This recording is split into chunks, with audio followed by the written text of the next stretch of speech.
the Concorde vessel, alien beings of different shapes and colors prepared for humanity's first contact. They had watched Earth for years, studying its broadcasts, its wars, and its rapid technological advances. On Earth, news of the alien ship caused panic at first, then curiosity. World leaders gathered quickly, setting aside old rivalries. They chose Ambassador Taho Kim to speak for all humans.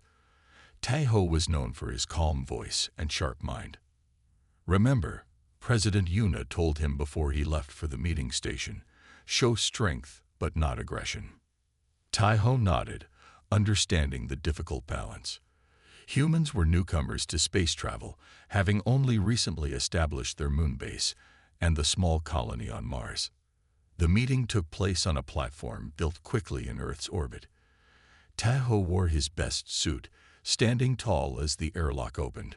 3 aliens entered, one tall with blue skin, another short with multiple arms, and the third covered in scales. They introduced themselves as representatives of the Galactic Concorde, a union of 27 spacefaring species.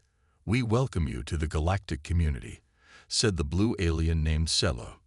"Your world has reached the technological threshold for contact." Taho bowed slightly. "Earth thanks you for this opportunity. We have much to learn and share." The talks seemed positive at first. The aliens offered advanced medical knowledge and clean energy technology. In return, they requested Earth join the Concorde, following its laws and customs. Then came the difficult part. As per Concorde protocols, Cello continued, military vessels must be surrendered for inspection and possible decommissioning. Taho's expression didn't change, but his hands tightened slightly. "We welcome peaceful exchange," he told the Concorde representatives firmly, but Earth maintained sovereign control of its defense forces. The room grew tense. The scaled alien, a Selnar named Dovek, leaned forward. "This is non-negotiable. Military independence is not permitted for new members." "Then perhaps full membership must wait," Taho replied. Back on Earth, Commander Jun Park watched the meeting through hidden cameras. As head of Earth intelligence, he had studied the aliens' every movement. "Notice how the scaled one's tail keeps twitching," Jun told his team. "And those throat ridges changing color. That's anger." His assistant nodded. "What does it mean?" "They see our military as primitive but unpredictable," Jun reported. "That makes them nervous. They don't understand why we won't just hand over our ships." For weeks, talks continued. Earth agreed to many terms but refused to surrender military control. The Concorde seemed split. Some species pushed for patience, while the Selnar demanded compliance. Meanwhile, Earth's first true space colony on Ganymede, Jupiter's moon, continued its mining operations. The colony was small, just 800 people, but symbolized humanity's first steps into the solar system. On day 43 of negotiations, disaster struck. A Selnar patrol vessel approached Ganymede, claiming to investigate unauthorized weapons signatures. The colony's small defense ship moved to intercept, following standard protocol. What happened next was called different things by each side. The Selnar claimed self-defense. Earth called it an unprovoked attack. The result was the same. The defense ship was destroyed, and Selnar weapons fire damaged the colony's outer dome. 217 people died when their section lost air. Ambassador Taho received the news during talks. His face grew pale, but his voice remained steady as he stood. "This meeting is over," he said simply. "The Concorde has shown its true nature." Silo tried to explain, claiming miscommunication, but Taho had already left the room. On Earth, everything changed overnight. Nations that had fought for centuries now united against a common threat. Military factories that had been closing reopened. Scientists who had worked on separate projects now shared information freely. In a massive underwater facility beneath the Pacific Ocean, Earth's leaders gathered to view their greatest secret project, the aging U.S. Gerald R. Ford Supercarrier, once the pride of the American Navy, had been towed here after its decommissioning. "This will be our answer," said President Yuna, looking at the enormous ship. "Project Leviathan begins today." Engineers and scientists from every nation moved in, stripping the carrier of its aircraft and rebuilding it from inside out. They worked with determination, knowing that somewhere above them, the Concorde watched and waited.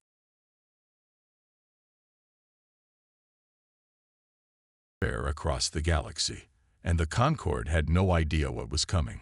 5 years passed since the aliens first came to Earth. 5 years of watching, waiting, and working in secret. The humans had not forgotten the attack on Ganymede colony. They had not forgiven.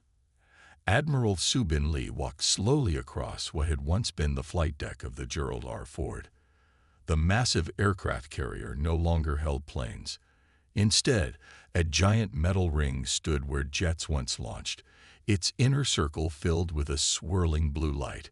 Cables as thick as a person's leg ran from the ring to new power systems below. The ship looked strange now. Workers had cut away much of the top deck to make room for the ring.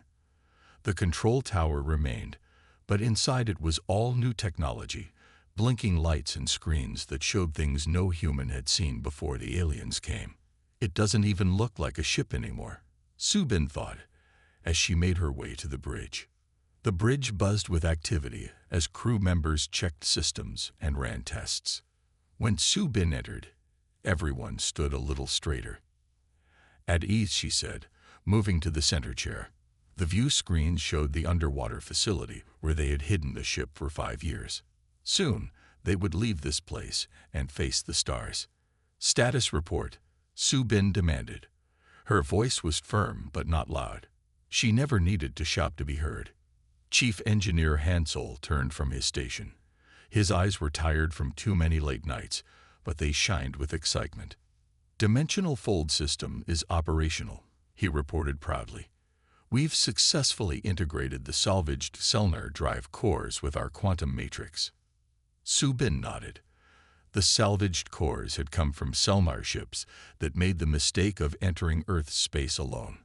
Earth Defense Forces would disable the ships, take what they needed, and leave the crews in escape pods. The aliens never knew what the humans were planning to do with their technology. "Power levels?" Subin asked. "Stable," Hansel replied. "The new nuclear systems are holding. We can make 3 jumps before needing to cool down."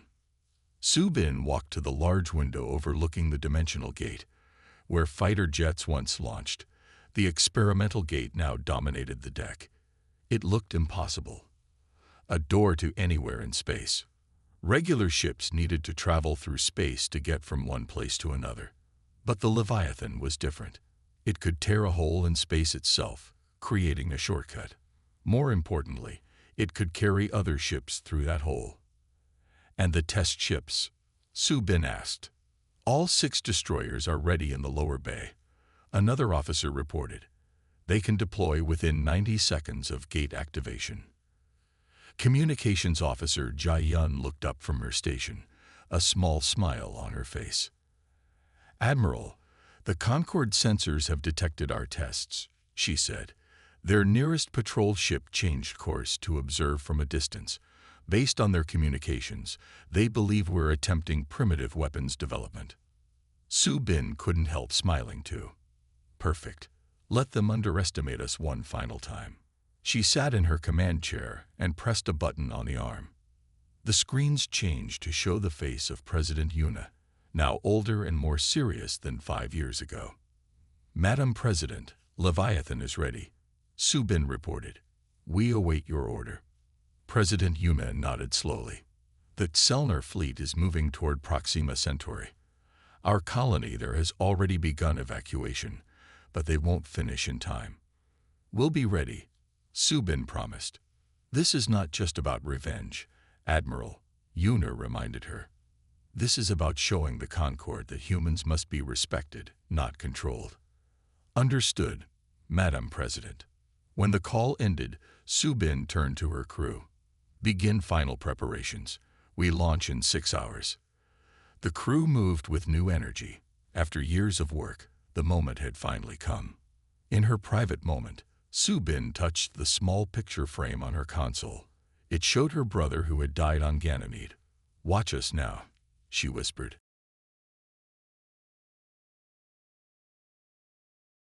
SS Leviathan rose from the depths like a sea monster from old stories. But this monster carried humanity's hopes for survival among the stars, and that Selnar would never see them coming. Admiral Daho of the Selnar Command stood on the bridge of his flagship, watching as his fleet approached the Proxima Centauri system. 23 warships moved in perfect formation, their weapons primed and ready. This would be an easy victory. "The human colony is just ahead, Admiral," said his first officer. "Scanners show minimal defenses." Daho nodded, his scaled skin reflecting the blue light of the ship's displays. The humans had established this colony 3 years ago, their first attempt to reach beyond their own solar system. It was small, just a few thousand people on a rocky planet. But its existence bothered the Selnar High Command. Humans should learn their place, Daho thought. The attack on Ganymede had been meant to teach them that lesson, but instead, the humans had grown more defiant, refusing all further contact with the Concorde. "Any sign of their military vessels?" Daho asked. "None, Admiral. We detect only 3 small transport ships in orbit and 1 defensive platform." Daho smiled, showing his sharp teeth. "This will be over quickly. Prepare the first wave off." Suddenly, alarms blared across the bridge. Red warning lights flashed on every screen. "Admiral," shouted the sensor officer, "spatial distortion detected behind our fleet." "What? Show me." The main screen changed to display the space behind their formation. There, where nothing had been moments before, a tear opened in the fabric of space itself. The tear grew wider, edges glowing with blue energy, until it stabilized into a massive portal.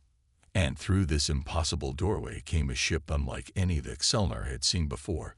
It was clearly human-made, blocky and inelegant by Concorde standards, but it radiated power readings that shouldn't be possible for human technology. "Identify that vessel," Daho ordered, his voice rising. "It appears to be a modified water vessel, Admiral, similar to their old military carriers, but extensively rebuilt." A water ship in space. Daho couldn't believe what he was hearing. That's impossible. But the impossible became even more unbelievable as the human vessel fully emerged from the portal. The massive ship's deck glowed with the same blue energy as the portal itself. And then, to the horror of every Selnar watching, smaller portals began opening across its surface.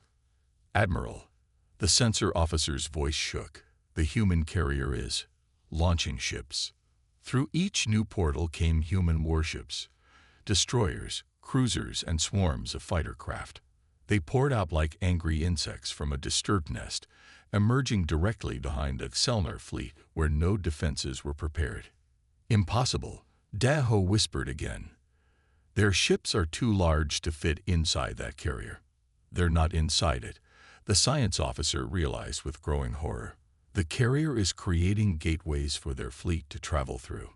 It's not carrying ships, it's carrying doorways." The human vessels wasted no time.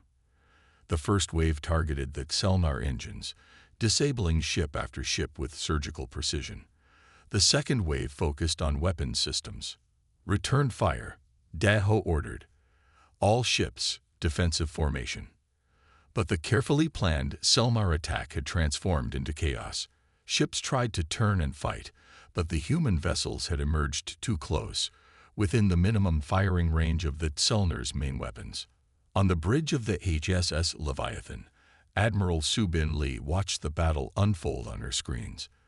Beside her, Communications Officer Jai Yun monitored the Selnar communications. "They're panicking," Jai Yun reported with satisfaction. "Their commander is ordering them to regroup, but half their ships can't maneuver." Subin nodded. "Tell our ships to focus on disabling, not destroying. We want them to run home and tell everyone what they saw today." The battle lasted less than 15 minutes. 7 Selnar ships were completely disabled, their engines and weapons destroyed but life support intact. The others managed to limp away, jumping to safety with damaged systems and wounded pride. As the Selnar fleet retreated, cheers erupted across the Leviathan's bridge. 5 years of work, of secret planning and building, had paid off perfectly. "Send word to the colony," Subin ordered. "Tell them they're safe now."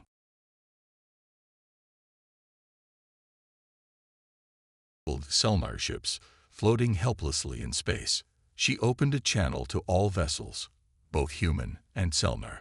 "This is Admiral Subin Lee of the Human Space Service. Today you witnessed what happens when you underestimate humanity. We could destroy your ships completely, but we choose not to. Return to your people and deliver this message. The stars belong to all of us. Attack us again, and next time we won't be so merciful." She closed the channel and turned to her crew. "Prepare rescue shuttles for the disabled ships. Let's show them that humans know how to win with honor."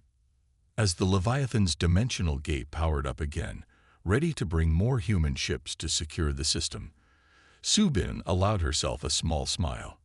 The real war had just begun. The Concord Strategic Council chamber buzzed with nervous energy. Representatives from 27 spacefaring species had gathered for an emergency meeting. On the large screen at the center of the room, footage played on a loop, images of the human carrier opening dimensional gateways and releasing an entire fleet. Jai-1, the Council's lead strategic analyst, stood before the assembled representatives. His hands trembled slightly as he pointed to the screen. "As you can see," he said, "the humans have created something we thought impossible. They turned a carrier into a carrier of fleets." The room filled with worried whispers. The Selnar representative slammed his fist on the table. "This is outrageous. They must have stolen this technology from a more advanced civilization. Humans could not develop this on their own." Jai-1 shook his head. "Our analysis confirms this is original human engineering. They combined salvaged Selnar drive cores with their own quantum theories to create stable wormholes. The carrier doesn't physically hold these ships. It creates doorways through which they travel." On screen, the footage showed a human destroyer emerging from a swirling blue portal on the carrier's deck. The ship was clearly larger than the opening it came through, proving it had not been stored inside. "This changes everything," said the Moldavi representative, her voice soft but worried. "Our entire defense strategy relies on knowing where enemy ships will appear.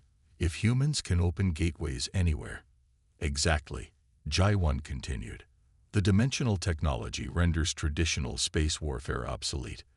The Selnar fleet at Proxima Centauri was defeated in minutes because they had no warning, no time to prepare.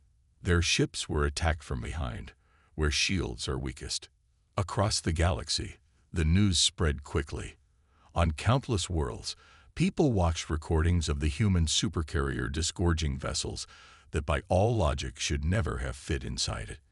The image of the HSS Leviathan became both feared and admired. In bars and gathering places, people discussed what they had seen. "I heard the humans built it out of a water ship," said one trader on a distant space station. "They used to float it on their oceans before they took it to space." "That's what makes them dangerous," replied his companion. "They don't think like we do. They see an old ship and imagine new possibilities." The Selnar, whose military doctrine relied on controlling predictable FTL routes, found their strategic advantage erased overnight.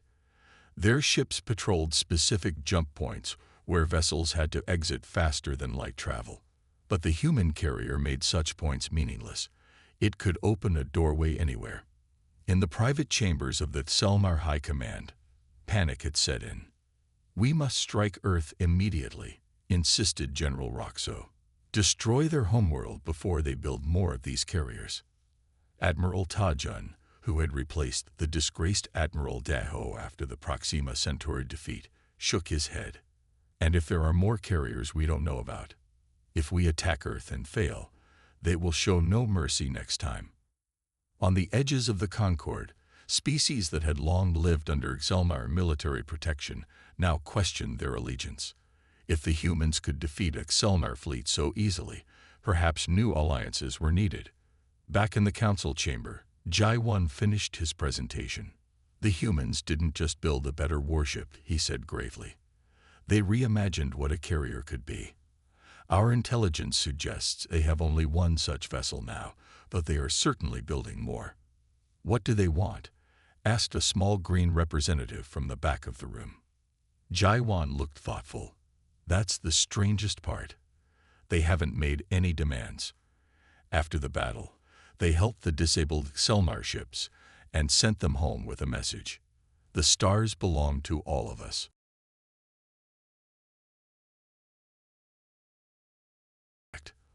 Others wanted to build their own dimensional vessels. The Xelnar demanded a united military response. As they argued, a message arrived from Earth. It was short and direct.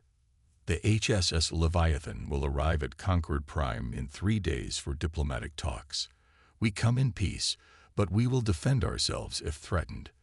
The choice is yours. The council room fell silent as everyone realized what this meant. In 3 days, the human carrier could appear directly above the most heavily defended world in the galaxy, and there was nothing they could do to stop it.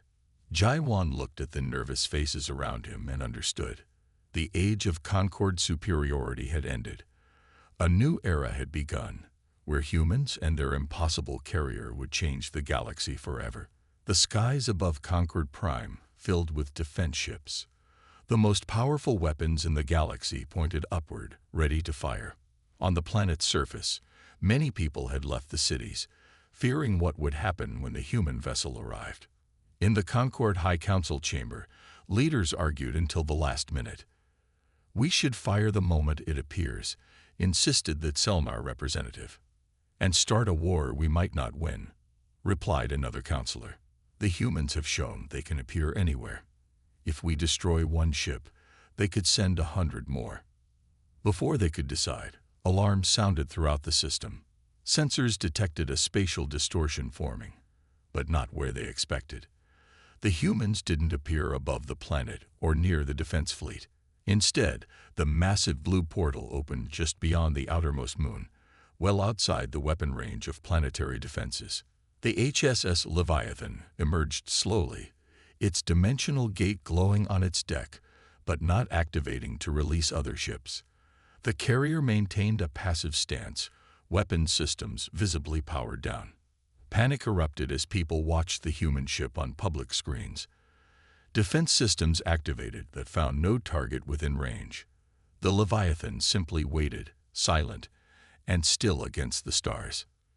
Then came the transmission, broadcasting on all frequencies. This is Admiral Su-Bin Lee of the Human Space Service. We come seeking peace, not conquest. In the Concord Council chamber, screens showed Su-Bin's face, calm, determined, but not threatening. The Leviathan could have appeared inside your defensive perimeter, she continued. We could have emerged directly above your council chambers or beside your defense platforms. Instead, we chose to demonstrate restraint. The council members looked at each other, understanding the truth in her words. The human ship could have appeared anywhere, and they couldn't have stopped it. We request permission to send a diplomatic team to discuss terms for lasting peace, Su-Bin finished. You have 1 hour to decide. The council didn't need an hour. Within minutes, they sent their response. The humans were invited to land a small shuttle at the diplomatic port.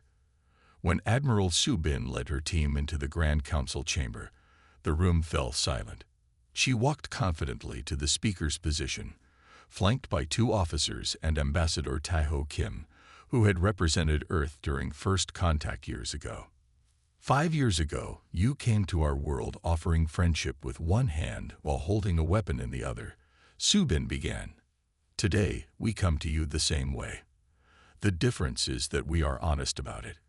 She activated a small device that projected images into the air, transmissions between Concord worlds that should have been secret. We know many species within the Concord oppose the Xelnar aggression against us, she said. We've been monitoring your communications since the day you left Earth. We know which of you argued for peace and which pushed for our submission. The Xelnar representative stood in anger. This is an invasion of privacy. How dare you spy on Concord transmissions? Subin smiled slightly. How dare you attack a peaceful colony? How dare you demand we surrender our independence? We are simply playing by the rules you established. Ambassador Tahoe stepped forward. We're prepared to join your community as equals, bringing innovations that benefit all. The dimensional fold technology can revolutionize trade and exploration, not just warfare. And if we refuse? Asked the head counselor. Then we remain separate, Subin answered simply. But remember, our carrier can appear anywhere in your territory. We prefer friendship, but we will not accept domination. The negotiations lasted 3 days. The humans were firm but fair in their demands.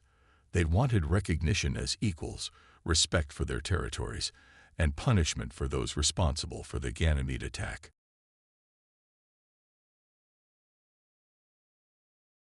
All Concord species toured the carrier, marveling at how humans had transformed an ocean vessel into a ship that changed the rules of space travel.